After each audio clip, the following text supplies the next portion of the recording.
Dear students, आज हम लोग यूनिट फर्स्ट जो है कंस्ट्रक्शन मटेरियल, इस यूनिट में स्टार्ट करेंगे ब्रेक। ब्रेक को हम देखेंगे इस लेक्चर में। तो जो इसके पहले हम लोगों ने देखा है, जो प्रीवियस लेक्चर थे, लेक्चर जो स्टार्टिंग से, तो हम लोगों ने स्टार्ट किया था स्टोन से। तो उन लेक्चर्स में हम लोगों ने स्टोन को कंप्लीट किया है। आज हम लोग ब्रेक को स्टार्ट करेंगे इस लेक्चर में, और सबसे पहले हम देखेंगे ब्रेक, और फिर आज इस लेक्चर में देखेंगे ब्रेक का पूरा introduction, then ingredients of bricks. तो इस को आप अगर अच्छे से देखेंगे तो एक पूरा का पूरा ब्रेक का एक पूरा होल आपको इंट्रोडक्शन समझ में आ जाएगा कि जो सिविल इंजीनियरिंग के अंदर ब्रेक होती हैं, उन ब्रेक्स को आप किस तरीके से बनाते हैं, उनका जो एक बेसिक जो इंग्रेडिएंट्स हैं एक अच्छी ब्रेक के लिए, उनका क्या फंक्शन होता है, किस तरीके से उनका परसेंटेज कितना कितना लेके चलते हैं, किसको कितना रखना चाहिए, किसको अगर आप ज़्यादा कर देंगे तो क्या इफ़ेक्ट पड़ेगा, कम करने पे क्या इफ़ेक्ट पड़ेगा। ये सारी चीज़ें आप देखेंगे जो आपके लिए बहुत ज़्यादा यूज़फुल होती हैं एज अ सिविल इंजीनियर। अगर आप इंजीनियरिंग के बाद आप किसी भी फील्ड में जाते हैं तो ये काफ़ी इम्पोर्टेंट मटेरियल होता है जो ब्रेक होता है, और आपको इससे अवेयर होना ही होता है। तो कुछ हम लोग यहाँ पे देखते हैं कि जो आउटलाइंस हैं जो हम लोग इस लेक्चर में देखेंगे, वो सबसे पहले learning outcomes, then brick, then introduction. उसके बाद आप ingredients of good brick earth देखेंगे, जो इंग्रेडिएंट्स होते हैं ब्रेक के अंदर। फिर उसके बाद हम देखेंगे कुछ हार्मफुल सब्सटेंसेस भी रहते हैं ब्रेक अर्थ के अंदर, जो बहुत ज़्यादा हार्मफुल रहते हैं ब्रेक के लिए, वो उनके बारे में भी देखेंगे कि उनका भी आपको नॉलेज होना चाहिए। उसके बाद रेफरेंसेस। तो सबसे पहले हम लर्निंग आउटकम्स में अगर देखें तो लर्निंग आउटकम्स में हम बात करेंगे कि आप इस लेक्चर को देखने के बाद, अगर आप इस लेक्चर को देखते हैं तो उसके बाद आपको एक ब्रेक का इंट्रोडक्शन समझ में आ जाता है। ब्रेक के बारे में आपको बहुत सारी चीज़ें समझने को मिलेगी कि क्या होती है ब्रेक, किस तरीके से ब्रेक को बनाया जाता है। ये सारी चीज़ें, उसके अंदर इंग्रेडिएंट्स क्या होते हैं उनके बारे में भी आप समझेंगे, उनके फंक्शंस समझेंगे जो बहुत ज़्यादा यूजफुल होते हैं। फिर आप कुछ रियल लाइफ एप्लीकेशन में रिलेट कर करके बताता जाऊंगा, तो आप उनको भी आप समझेंगे कि किस तरीके से ये रियल लाइफ एप्लीकेशन से कनेक्ट होती हैं चीज़ें। तो आई होप कि आप लोगों को इस लेक्चर में ये सारी चीज़ें क्लियर होंगी। तो सबसे पहले बात करते हैं हम लोग ब्रेक की। जो ब्रेक्स होती है, ब्रेक्स का मतलब है एक आर्टिफिशियल मटेरियल से, ये कोई नेचुरल फॉर्म में नहीं मिलता है। जिस तरीके से स्टोन्स हमें रॉक्स के फॉर्म में मिलता था, इस तरीके से ऐसा कोई प्रोविज़न ना कहीं से ब्रिक्स किसी भी सोर्स से आपको डायरेक्टली नहीं मिलता है। ब्रिक को आप आर्टिफिशियली कंस्ट्रक्ट करते हैं, बनाते हैं, हम लोग मैन्युफैक्चरिंग प्रोसेस करते हैं पूरी आर्टिफिशियली। बट आपको कुछ इंग्रेडिएंट्स ध्यान में रखने होते हैं, जो अभी आप आगे पढ़ेंगे अपन लोग। वो इंग्रेडिएंट्स ध्यान में रख के और आपको ब्रेक की मैन्युफैक्चरिंग प्रोसेस करनी होती है। और एक देखा जाए, ब्रेक एक बहुत ही ओल्डेस्ट बिल्डिंग मटेरियल होता है जो मोस्टली यूज होता है। ब्रेक को अगर देखा जाए तो मोस्टली अगर ब्रेक हो को यूज करने की बात करें तो मैसनरी वर्क के अंदर ब्रेक को ज़्यादातर यूज किया जाता है। वैसे ब्रेक का जो यूज है, इसका जो यूज है वो वेरियस टाइप का जो सिविल इंजीनियरिंग स्ट्रक्चर है, लाइक बिल्डिंग, ब्रिज, रोड जैसे कई सारे कंस्ट्रक्शन वर्क में इसको मेजरली यूज किया जाता है जो ब्रेक होता है। बट इसका सबसे ज़्यादा जो यूज है वो मैसनरी वर्क्स में ही होता है। जो ब्रेक है, ब्रेक का जो कंस्ट्रक्शन है वो एक तरीके से सैंपल प्रिपेयर किया जाता है, एक पूरे के पूरे इंग्रेडिएंट्स को सेलेक्ट करके, और सैंपल को फिर एक स्पेशल टाइप का मोल्ड होता है जो इसकी डायमेंशंस को फॉलो करता है। वो मोल्ड में हम उस सैंपल को फिल कर देते हैं। देन कुछ टाइम तक फिर उस सैंपल में से निकाल के और फिर कुछ टाइम ड्राई करने के बाद उसको बर्निंग करके और प्रिपेयर कर लिया जाता है अच्छे तरीके से। इसलिए अगर हम देखें कि एक ब्रिक जो होती है उसके जो साइज होती है वो एक यूनिफॉर्म साइज की होती हैं ब्रिक्स। तो इसीलिए इसको सबसे ज़्यादा पॉपुलर अगर हम देखा जाए मटेरियल्स, तो इसीलिए बोला जाता है कि इसका यूनिफॉर्म साइज रहता है पूरा की पूरी। ऐसा नहीं है कि आपने 20 ब्रेक अलग साइज़ के निकाल दें, 20 अलग साइज़ के। साइज़ जो होते हैं ब्रेक के वो एक जैसे ही होते हैं। और एक बहुत ही इम्पोर्टेंट मटेरियल है आपके लिए, इसका नॉलेज होना काफ़ी इम्पोर्टेंट है। देखिए यहाँ पर इस टाइप से आप ब्रेक को यहाँ देख पा रहे होंगे, ये जो होती है ये ब्रेक होती है, ये सारी की सारी रखी हुई है, ये सभी ब्रिक्स हैं। ब्रिक का जो ऊपर आप ये पोर्शन थोड़ा सा यहाँ पे देख रहे हैं, ये वाला, ये यहाँ पे थोड़ा सा ये गैप रहता है और इस गैप को बोलते हैं फ्रॉग। और ये जो फ्रॉग होता है, फ्रॉग के ऊपर जो नेम लिखा होता है, आप यहाँ पे और किसी कंपनी का भी नाम लिखा हुआ देख सकते हैं। ये कंपनी का नेम या मैन्युफैक्चरर नेम होता है जो कि वो अपना जैसे एडवर्टाइजमेंट पर्पस से इसको यूज करते हैं। बट इसका हम टेक्निकली अगर यूज़ देखें फ्रॉग का, तो फ्रॉग जो होता है ये इसलिए थोड़ा सा यहाँ पे गैप दिया जाता है बिकॉज़ हम एक ब्रिक के ऊपर जब दूसरी ब्रिक को रखते हैं तो इसके बीच में हम क्या कर देते हैं, यहाँ मोर्टार भर देते हैं। तो मोर्टार यानी मसाला बनने पर क्या होता है कि एक ब्रिक और जब इसके ऊपर दूसरी ब्रिक को हम रखेंगे तो इस मोर्टार की हेल्प से क्या होता है कि प्रॉपर बॉन्डिंग जो वहाँ पे बॉन्ड है वो अच्छा बॉन्ड बन जाता है स्ट्रेंथ के पर्पज़ से। तो इसलिए यहाँ पे फ्रॉग बनाना हर एक ब्रेक में कंपलसरी रहता है और बनाया जाता है फ्रॉग। तो फ्रॉग ये होता है इस तरीके से। आई होप कि सब लोगों ने ये इस टाइप की ब्रेक जनरली देखी होगी, सभी अवेयर होंगे। बट टेक्निकली आपको पता होना चाहिए कि टेक्निकली ये जो गैप बनाया जाता है अपर साइड ब्रेक के, उसे फ्रॉग बोलते हैं और प्रॉपर मोटार के साथ बॉन्डिंग के पर्पज़ से इसको बनाया जाता है। इसके नाम का कोई ऐसा ख़ास रोल नहीं होता है, ये जस्ट एडवर्टाइजमेंट पर्पज़ से मैन्युफैक्चरर नेम होता है।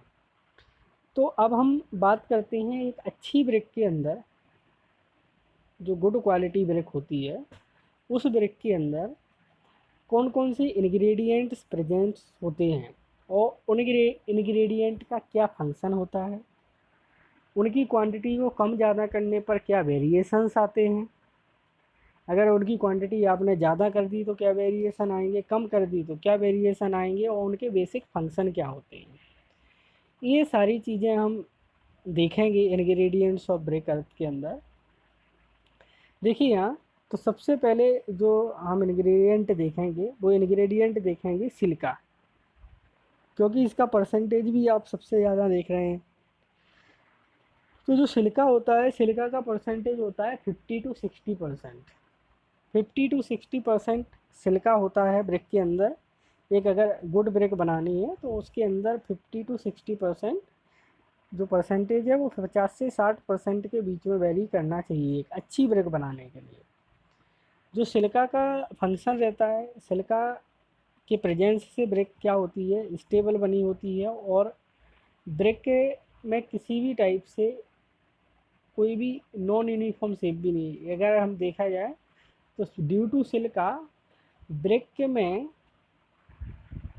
यूनिफॉर्म शेप और उसकी स्टेबिलिटी ये सिलिका पे ही डिपेंड रहती है। ब्रिक की अगर स्टेबिलिटी और यूनिफॉर्म शेप की बात करें तो ये सारी की सारी चीज़ें सिलिका पर डिपेंडेंट रहती हैं। सिलिका के प्रेजेंस से जो रॉ ब्रिक हैं उनमें क्या क्रैक्स या श्रिंकेज, ये सारी चीज़ों की प्रोबेबिलिटी बहुत ही कम होती है ड्यू टू सिलिका। सिलिका हो अगर उसमें प्रॉपर है इस परसेंटेज में तो ऐसे होता है कि अगर ब्रिक को मोल्डिंग के बाद, ब्रिक को बनाने के बाद वो कुछ टाइम तक ऐसे रख दिया जाता है ग्राउंड पे। तो जब ग्राउंड पे सुखाने के लिए, ड्राई प्रोसेस के लिए उसको रख दिया जाता है, तो होता क्या है कि फिर ब्रिक में क्रैक्स वगैरह आने के चांसेस हो जाते हैं। तो ये सिलिका की वजह से ये सारी चीज़ें होने की प्रोबेबिलिटी बहुत ही कम होती है। तो ये एक मेजर फंक्शन होते हैं सिलिका के। अगर हम सिलिका की क्वांटिटी को ज़्यादा कर देते हैं तो कोहेज़न कम हो जाता है ब्रिक के अंदर। ब्रिक की जो पार्टिकल्स हैं उनमें कोहेज़न कम हो जाता है। कोहेज़न कम होने का मतलब क्या है कि अगर एक पार्टिकल ए है, एक पार्टिकल ए है, अगर कोहेज़न कम हो गया तो ये पार्टिकल यहाँ था पहले, अब एक पार्टिकल ए है, अब ये दूसरा पार्टिकल यहाँ पहुँच गया। मतलब बोलने का मतलब क्या मेरे, कि कोहेज़न की डेफिनेशन ही ये है कि जो सेम पार्टिकल्स होते हैं उन पार्टिकल का एक दूसरे के साथ इंटरनल अट्रैक्शन जितना ज़्यादा होगा उतना ज़्यादा कोहेज़न होगा। एक दूसरे के साथ अट्रैक्शन जितना कम होगा उतना कम कोहेज़न होगा। तो अगर आप सिलिका की क्वांटिटी ये सोचते हैं कि 60% से हम ज़्यादा कर देंगे तो और अच्छी ब्रिक होगी, ऐसा नहीं होता है। ऐसा करने पर सिलिका अगर एक्सीड कर दिया आपने इसकी क्वांटिटी को, तो कोहेज़न की वैल्यू क्या हो जाएगी, कम हो जाएगी, जिससे उसका जो यूनिफॉर्म शेप है, बेल यूनिफॉर्म शेप है, वो पूरा का पूरा बिगड़ जाएगा। और ब्रिक्स जो हैं वो एक प्रॉपर जिस तरीके की हम ब्रिक चाह रहे हैं उस तरीके की ब्रिक नहीं बनेगी। तो अगर हमें एक प्रॉपर स्ट्रेंथ चाहिए, तो उस प्रॉपर स्ट्रेंथ के लिए अगर हमें ब्रिक बनानी है, अच्छी ब्रिक चाहिए, बेल यूनिफॉर्म शेप चाहिए, क्रैक्स ना आए उसमें, कोहेज़न भी प्रॉपर हो, कोहेज़न भी अच्छा खासा हो, उसमें कम ना हो कोहेज़न। ये सारी चीज़ें अगर हम लेना चाहते हैं ब्रिक से, तो सिलिका का परसेंटेज 50 to 60% ही रखना चाहिए। तो इस तरीके से जो सिलिका होता है, सिलिका का ये रोल होता है ब्रिक के अंदर, कि आपको ये पता होना चाहिए कि सिलिका का परसेंटेज, स्टैंडर्ड परसेंटेज कितना होता है, 50 to 60% ये सिलिका होता है। अब सिलिका में क्या होता है कि अगर इसके प्रेजेंस है तो ब्रिटल भी नहीं होती हैं, जैसे श्रिंक भी नहीं होती हैं, बार्पिंग भी नहीं होती है ब्रिक में, ये सारी प्रोसेस नहीं होती हैं due to silica. Then next जो इंग्रेडिएंट्स है वो है एल्यूमिना। अगर हम बात करें, मेजर परसेंटेज तो सिलिका का होता है ब्रिक के अंदर, but main ingredient of brick हम बोलते हैं एल्यूमिना को। एक बार और सुन लीजिए आप, सिलिका को अगर हम बात करें परसेंटेज वाई ज़्यादा होता है silica, 50 to 60%, but alumina silica की कंपेयर में बात करें तो एल्यूमिना का परसेंटेज कम होता है। बट मेन इंग्रेडिएंट अगर हम बोलें कि ब्रिक के मेन इंग्रेडिएंट कौन सा होता है, एक मेन इंग्रेडिएंट, तो उसको हम बोलेंगे एल्यूमिना को। इसको आप नोट कर लीजिए, और इसका मैं आपको रीज़न भी बताऊंगा कि मेन इंग्रेडिएंट क्यों बोलते हैं, हम एल्यूमिना को ही मेन इंग्रेडिएंट क्यों बोलते हैं ब्रिक के अंदर। एल्यूमिना जो होता है उसका परसेंटेज होता है, सबसे पहले आप देखिए 20 to 30%। और ये नॉर्मली हर टाइप की सॉइल के अंदर ये प्रेजेंस रहता है। एल्यूमिना क्या करता है कि जो सॉइल होती है उस सॉइल को प्लास्टिसिटी प्रदान देता है। क्या क्या देता है उसको, प्लास्टिसिटी। प्लास्टिसिटी देता है किसको, सॉइल को। और जैसे ही प्लास्टिसिटी मिल जाती है तो प्लास्टिसिटी की वजह से हम किसी भी फॉर्म में या किसी भी टाइप, किसी भी जिस जिस शेप में आपको उसको कास्ट करना है उस शेप में आप कास्ट कर सकते हैं, जैसे ही उसे प्लास्टिसिटी एल्यूमिना दे देता है। अगर हमें प्लास्टिसिटी नहीं मिलती है तो सारी चीज़ें, सारे के सारे कंपोजिशन प्रॉपर हों, बट आप जिस शेप में उसे मोड़ना चाहते हैं, बनाना चाहते हैं, उस शेप में आप नहीं बना पाएंगे, बिकॉज ये जो प्लास्टिसिटी की प्रॉपर्टीज है वो एल्यूमिना ही देता है, इसलिए हम बोलते हैं मेन इंग्रेडिएंट ऑफ ब्रिक किसे, एल्यूमिना को। तो एल्यूमिना इसलिए काफ़ी इम्पोर्टेंट रहता है।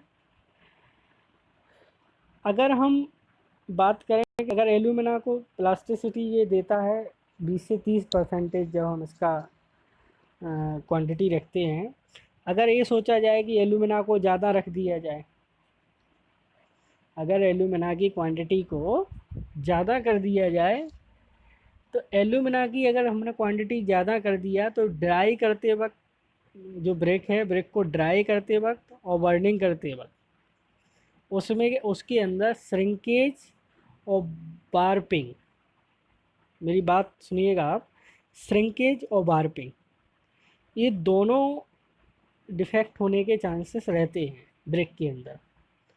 तो ये आपको बिल्कुल भी नहीं करना है। ये क्या होता है कि जो एल्यूमिना है, एल्यूमिना का परसेंटेज सिर्फ यहाँ से यहाँ तक ही वेरी करेगा। तो एल्यूमिना आपको 20 to 30% रखना है। अगर एल्यूमिना की क्वांटिटी एक्सीज कर दी, बढ़ा दी एल्यूमिना की क्वांटिटी, तो वार्पिंग और श्रिंकेज के चांसेस रहते हैं ड्राइंग प्रोसेस और बर्निंग प्रोसेस के टाइम पर।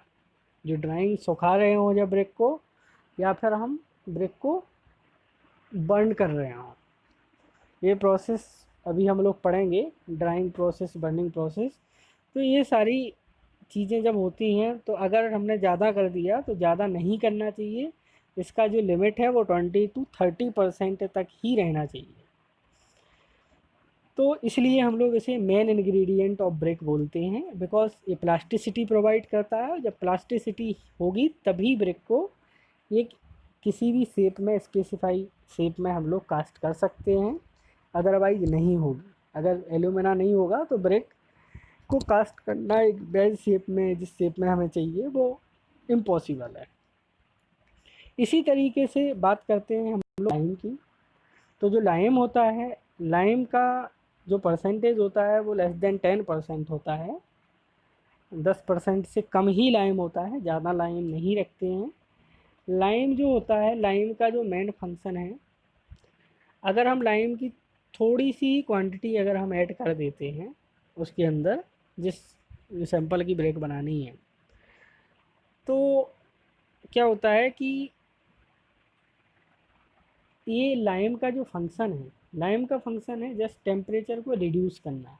जैसे ब्रिक होती है, ब्रिक का मैन्युफैक्चरिंग जो प्रोसेस होती है उसमें सबसे पहले मोल्डिंग होती है, ब्रिक को बनाया जाता है मोल्ड से निकाल के, फिर सुखाते हैं ब्रिक को, ड्राइंग प्रोसेस होती है, देन उसकी बर्निंग प्रोसेस होती है। तो बर्निंग प्रोसेस में आपको, बर्निंग प्रोसेस में किल्न बर्निंग होती है, क्लैम्प बर्निंग। तो बर्निंग प्रोसेस करने के लिए आपको फ्यूल की ज़रूरत पड़ती है, और अगर आपने वहाँ पर लाइम को उस ब्रिक के अंदर मिलाया हुआ है तो ड्यू टू लाइम आपको जो बर्निंग प्रोसेस है, क्योंकि सिलिका का परसेंटेज ज़्यादा है, और सिलिका का जब ज़्यादा परसेंटेज है और ब्रिक को आप बर्निंग प्रोसेस में ले जाएंगे तो सिलिका का जो मेल्टिंग पॉइंट है बहुत ज़्यादा हाई होता है। बट आपने लाइम जैसे ही ऐड कर दिया इस ब्रिक के अंदर, <10%, कितनी भी क्वांटिटी आपने डाल दी, तो ये सिलिका का जो मेल्टिंग पॉइंट है बहुत ज़्यादा होता है, तो उस मेल्टिंग पॉइंट को रिड्यूस कर देता है। सिलिका जो होता है, सिलिका का मेल्टिंग पॉइंट ज़्यादा होता है तो आपको फ्यूल कंजप्शन भी ज़्यादा होगा। अगर आप लाइम यूज नहीं करेंगे तो फ्यूल ज़्यादा यूज करना होगा। तो फ्यूल से बचने के लिए, एक अच्छी ब्रेक बर्न करने के लिए, उसमें लाइम ऐड कर दिया जाता है, और लाइम <10% ही होना चाहिए, इससे ज़्यादा नहीं होना चाहिए। अगर इससे ज़्यादा आपने लाइम ऐड किया तो उसको बर्निंग करते समय उसको एक पिघला देगा पूरी की पूरी ब्रेक को, और पिघल के उसका पूरा का पूरा शेप ही चेंज कर देगा लाइम। इसलिए इसकी क्वांटिटी जो है वो <10% ही यूज होनी चाहिए, बिकॉज <10% जब आप इसे यूज करेंगे तो ये क्या करता है कि पूरी की पूरी जो ब्रेक है, ब्रेक के अंदर जो सिलिका है उसका मेल्टिंग पॉइंट रिड्यूस कर देता है, और कम टेम्परेचर पे ही ब्रेक बर्न हो जाती है। तो इस तरीके से ये लाइम का फंक्शन होता है। अब हम बात करते हैं जो नेक्स्ट इंग्रेडिएंट है वो है आयरन ऑक्साइड। तो आयरन ऑक्साइड जो होता है, आयरन ऑक्साइड की जो क्वांटिटी है, जो परसेंटेज है इस इंग्रेडिएंट्स का, वो है 5 to 6%।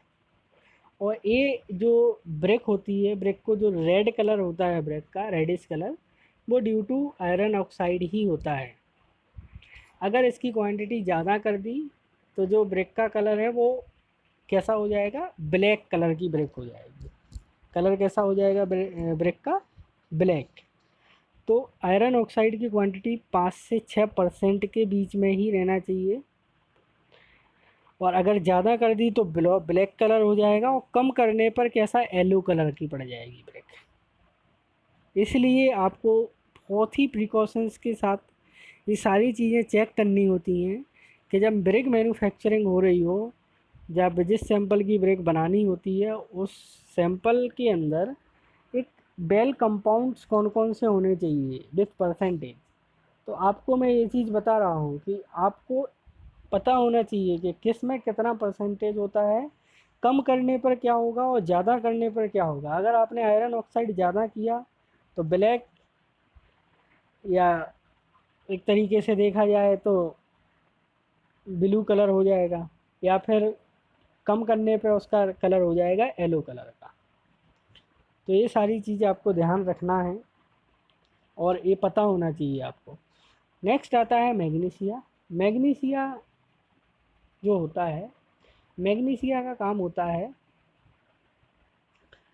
कि मैग्नीशिया की जो क्वांटिटी है बहुत ही कम होनी चाहिए। यहाँ की जैसा कि मैंने लिख रखा है यहाँ, <1% मैग्नीशिया।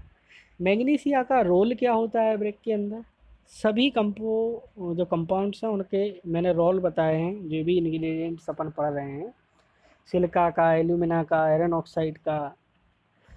अब हम मैग्नीशिया का रोल देखते हैं कि ब्रेक में क्या होता है। मैग्नीशिया में जो होता है वो ब्रेक में बहुत ही कम क्वांटिटी में यूज होता है। और ये जो श्रिंकेज होता है ब्रेक में, श्रिंक होना ब्रेक, तो ये श्रिंकेज को कम करता है, जिससे ब्रेक श्रिंक हो जाती है। तो अगर इसकी क्वांटिटी हमने कम यूज की तो ब्रेक को श्रिंक होने से बचाता है, ब्रेक श्रिंक नहीं होती है फिर। तो इसकी अगर क्वांटिटी <1%, अगर क्वांटिटी गलती से ज़्यादा इसमें यूज कर ली तो ज़्यादा क्वांटिटी यूज करने पर क्या होता है कि इसमें करोजन के चांसेस बढ़ जाते हैं, और जिससे कि पूरी की पूरी ब्रेक के जो छोटे छोटे फॉर्म में पार्टिकल्स निकलने लगती हैं, तो करोजन बढ़ जाता है। तो इसलिए हमें मैग्नीशिया को <1% बहुत ही कम क्वांटिटी में यूज करना चाहिए। इसका बेनिफिट भी होता है और इसका एक डिसएडवांटेज भी होता है कि ज़्यादा क्वांटिटी करने पर उसमें करोजन हो जाएगा ब्रेक के अंदर। कुछ फिर इसके बाद एल्काइल्स मैटर होते हैं जो प्रेजेंस नहीं होने चाहिए, इनका कोई एडवांटेज नहीं होता है ब्रेक के अंदर। ये क्या होते हैं, बहुत ही हार्मफुल नेचर के होते हैं, और ये ब्रेक की स्ट्रेंथ और सारी चीज़ों को ये डिक्रीज ही करते हैं। तो अगर हो सके तो ये ब्रेक के अंदर जिस सैंपल से आप ब्रेक बना रहे हैं उन इंग्रेडिएंट्स में एल्काइल्स जो मैटर हैं वो प्रेजेंस ही नहीं होना चाहिए, और अगर प्रेजेंस हो तो <1% तक ही होना चाहिए। बिकॉज इनको कोशिश ये होना चाहिए कि ये प्रेजेंस ना हो उसके अंदर। ये बहुत ही हार्मफुल होते हैं ब्रेक को मैन्युफैक्चर करते वक्त जब हम ब्रेक बना रहे होते हैं। तो यहाँ पर हम लोगों ने देखा एक ओवरऑल कि एक अच्छी ब्रेक बनाने के लिए जो इंग्रेडिएंट्स हैं वो सबसे पहले silica 50 to 60%, then alumina, then lime, उसके बाद हम लोगों ने आयरन ऑक्साइड, फिर मैग्नीशिया, और जो एल्काइल्स ये मैटर हैं ये तो कि बिकॉज एक कभी कभार सैंपल में प्रेजेंस रहते हैं इसलिए इंग्रेडिएंट्स में आ जाते हैं, बिकॉज इनका कोई भी पॉजिटिव रोल नहीं होता है। ये बहुत ही हार्मफुल नेचर के होते हैं, ये ब्रेक को बहुत ही ज़्यादा, मतलब जितना भी अगर देखा जाए तो बहुत ज़्यादा हार्मफुल रोल देते हैं ये ब्रेक के लिए। अब हम देखते हैं कुछ हार्मफुल सब्सटेंसेस प्रेजेंस रहते हैं ब्रेक में, उनके बारे में हम बात करते हैं। तो वो जो सब्सटेंसेस हैं, वो सब्सटेंसेस सबसे पहले लाइम प्रेजेंस रहता है, beavers, gravel and grits, iron pyrites, alkyls, organic matter, sulphur और वाटर। ये सारे के सारे जो सब्सटेंसेस हैं, ये बहुत ही हार्मफुल सब्सटेंसेस होते हैं ब्रेक के लिए। तो आपको इन सब्सटेंसेस से क्या, जैसे ब्रेक अगर हम बना रहे हैं ऐसी सॉइल पर जहाँ ये सब्सटेंसेस प्रेजेंस हैं, तो ऐसी जगह पे आपको क्या क्या चीज़ें ध्यान में रखनी होती हैं, और आपको पता होना चाहिए कि इनकी वजह से क्या क्या डिफेक्ट्स ब्रिक के अंदर आ सकते हैं। सबसे पहले बात करते हैं लाइम की। अगर लाइम की क्वांटिटी मैंने पहले ही बताया है कि अगर लाइम ज़्यादा कर दिया जाता है तो इसकी क्वांटिटी एक्सीज कर दी जाती है, तो ब्रिक जो होती है वो मेल्ट हो जाती है किसी भी शेप में। और जब मेल्ट हो जाती है तो इसका पूरा का पूरा शेप बिगड़ जाता है। ये मैंने बताया है, इसलिए लाइम जो है बहुत ही ज़्यादा हार्मफुल होता है अगर इसकी क्वांटिटी ज़्यादा है तो।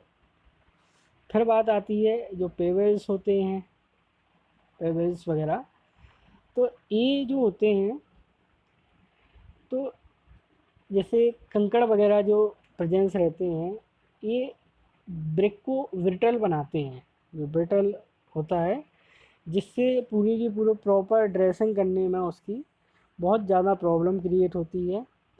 इसलिए ये सारी चीज़ें उसके अंदर प्रेजेंस नहीं होना चाहिए। बिकॉज़ आपको ये चीज़ें पता होना चाहिए कि ये अगर प्रेजेंस हैं तो ब्रिक में क्या क्या चीज़ें हो सकती हैं, कौन कौन से उसके अंदर डिफेक्ट्स आ सकते हैं। फिर अगर हम बात करें जो नेक्स्ट होता है, वो होता है आयरन पायराइटिस। आयरन पायराइटिस की वजह से जो ब्रेक है, ब्रेक को बर्न करते टाइम बहुत ज़्यादा प्रॉब्लम्स होती है। बिकॉज आयरन पायराइटिस एक तरीके से एक जो इम्प्योरिटीज़ है, वो बात अगर हम बात करें तो ब्रेक की डिसइंटीग्रेटेड हो जाती है। मतलब डिसइंटीग्रेटेड मतलब होता है कि जो ब्रेक के पार्टिकल्स हैं वो अलग अलग हो जाते हैं ड्यू टू मतलब ड्यूरिंग बर्निंग प्रोसेस। तो ये आयरन पायराइटिस इस तरीके से बहुत ज़्यादा हार्मफुल रहता है। अब एल्काइज की, जैसे मैंने एल्काइज मैटर की बात की थी, तो ये मैटर जो होते हैं बहुत ज़्यादा हार्मफुल रहते हैं। और ये क्या करते हैं, ब्रेक के बर्निंग प्रोसेस के टाइम पर उसे पिघला देते हैं, जिससे पूरा का पूरा शेप बिगड़ जाता है ब्रेक का। और ये जो एल्काइल्स मैटर हैं, ये पूरा का पूरा जो मॉइस्चर होता है उनको एब्जॉर्ब कर लेते हैं, और एब्जॉर्ब करने पर बाद में ब्रेक के सरफेस पे वाइट वाइट वाइट से स्पॉट आपने देखे होंगे। तो वाइट वाइट से स्पॉट टाइप का वहाँ पे प्रेजेंटेशन करते हैं। इससे क्या होता है कि पूरा का पूरा ब्रिक जो है वो उसका पूरा अपीयरेंस बिगड़ जाता है, और स्ट्रेंथ भी पूरी उसकी कम हो जाती है। तो ये एल्काइल्स मैटर की वजह से होता है। तो एल्काइल्स मैटर प्रेजेंस नहीं होना चाहिए। ये इसलिए इसका ज़्यादा रोल होता है कि जब वाइट वाइट से पेचेस देखे हों ब्रेक के ऊपर, अभी हम दिखाएंगे, देखिए इस तरीके से ये वाइट वाइट से पेचेस आप देख रहे हैं, ये पहले क्या करते हैं कि ब्रेक वाटर के कांटेक्ट में आती है तो वाटर को एब्जॉर्ब करते हैं, देन ये वाटर को फिर बाद में एक्सपोज करते हैं वाइट स्पॉट के फॉर्म में। तो ये चीज़ आपको पता होना चाहिए कि एल्काइल्स मैटर की वजह से ही ये चीज़ हो रही है, अगर इस टाइप की कंडीशन वहाँ पे क्रिएट हो रही है तो। अब हम देखते हैं नेक्स्ट जो होता है, वो होता है, जो नेक्स्ट हमारे पास है वो है ऑर्गेनिक मैटर।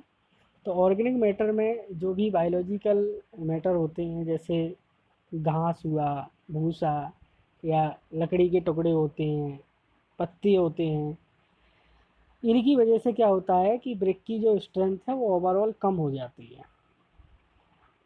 और होल हो जाते हैं, ब्रिक को बर्निंग करते वक्त क्या हो जाते हैं, होल हो जाते हैं और ब्रिटलनेस आ जाती है उसमें, जो बहुत ज़्यादा हार्मफुल समझी जाती है। इसी तरीके से जो सल्फ़र होता है, सल्फ़र भी इसी तरीके से हार्मफुल रहता है।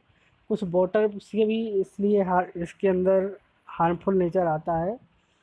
तो ओवरऑल अगर हम देखें कि ये जो हार्मफुल सब्सटेंसेस हैं, इनकी वजह से ब्रिक को नुकसान ही हो रहा है।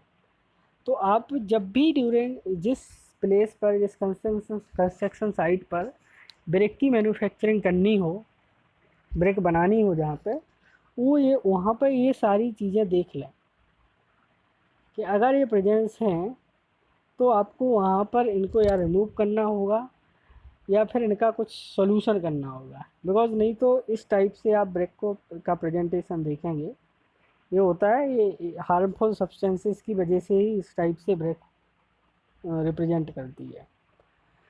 तो इस लेक्चर के अंदर हम लोगों ने जो देखा है वो ब्रिक के इंग्रेडिएंट्स देखे हैं। एक अच्छी ब्रिक के अंदर कौन कौन से इंग्रेडिएंट होते हैं।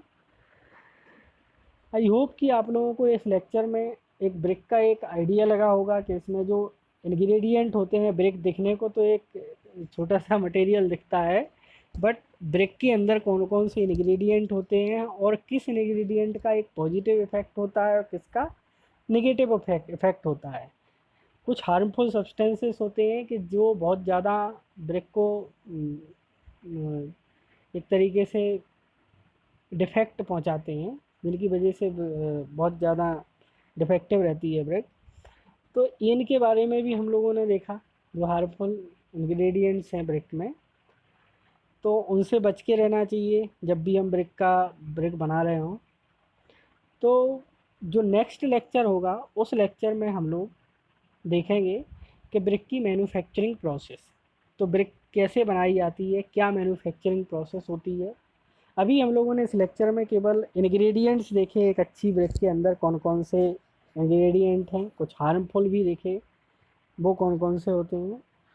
इसमें हम लोगों ने जो रेफरेंसेस यूज किए हैं वो कुछ बुक्स हैं, कुछ साइट्स हैं। तो आप लोग जो नेक्स्ट लेक्चर 11 होगा, उस लेक्चर में हम लोग बात करेंगे manufacturing of brick. Thank you.